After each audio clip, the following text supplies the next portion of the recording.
Talla. Moltes gràcies, senyor alcalde. Això de rizar el rizo és ja...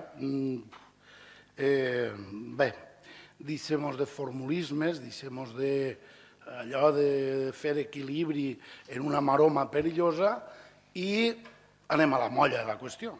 I la molla de la qüestió és que des del primer moment, fins i tot quan sols era un esborrany, nosaltres ja ens vam posicionar en contra d'aquesta llei. Una llei, la 27/2013, de 27 de desembre, que ha costat, encara no està aplicada del tot, deu ser pel seu caràcter permanent de transitorietat. És que costa, és que és molt difícil, és que ni en calçador se pot complir pels ajuntaments i autonomies.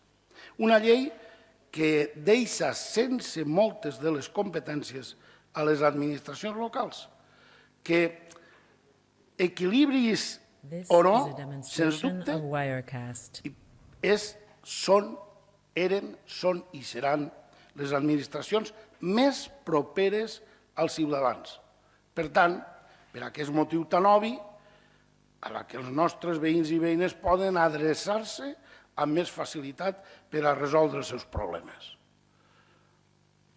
Que algú, per fer un xicotet tràmit, tinga que desplaçar-se a València per a fer això, i ho veig d'una manera ja surrealista. Per tant, no podíem fer altra cosa que recolzar aquesta moció dels nostres socis de govern ací a Vila-real i també a la Generalitat. Sí, aquesta llei segueix endavant, a poc, jo el que crec és que crearà el caos.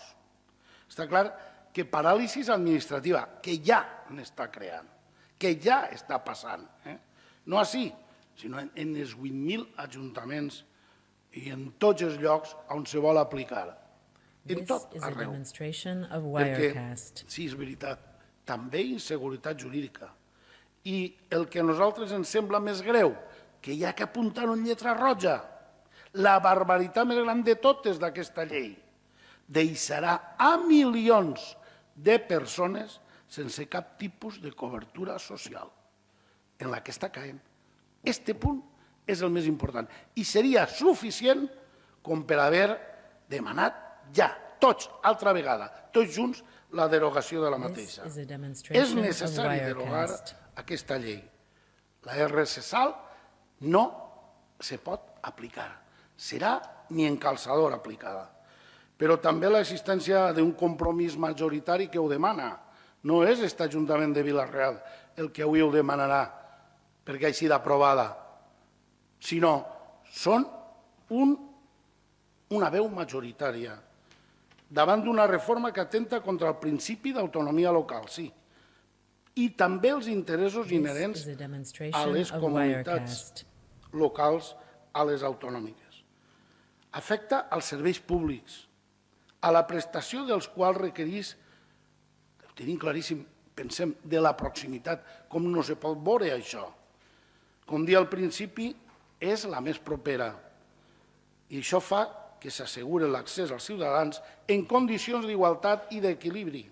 I sobretot perquè ha generat molta confusió i desorientació, a la que han contribuït sobretot també algunes decisions institucionals que pensem des de Compromís preses d'una manera molt ràpida, precipitada. Moltes gràcies.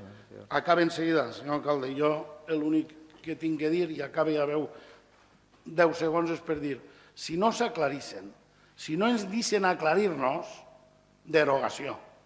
Rectificar és de savis. Moltes gràcies.